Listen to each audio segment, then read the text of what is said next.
نئے موسمی سلسلے کے باعث ملک کے شمالی اور مغربی علاقوں میں برفباری، گرج چمک کے ساتھ بارش اور غارہ باری کا امکان ہے۔ نیشنل ایمرجنسیز آپریشن سینٹر نے آج سے 1 مارچ تک ممکنہ موسم کی صورتحال پر ایڈوائزری جاری کر دی۔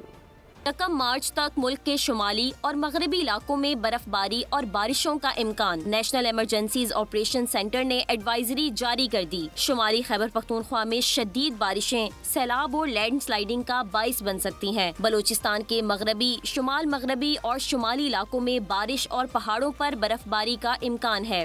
NDMA کے مطابق موسلا دھار بارش کے باعث مختلف علاقوں میں سیلابی صورتحال پیدا ہو سکتی ہے۔ خیبر پختونخوا میں مالاکنڈ اور ہزارہ ڈویژن میں بارشیں ہوں گی۔ گلگت بلتستان اور آزاد جموں کشمیر میں بادل گرجیں گے، بارش اور پہاڑوں پر برف باری ہوگی۔ سندھ میں موسم زیادہ تر سرد اور خشک رہنے کی پیش گوئی۔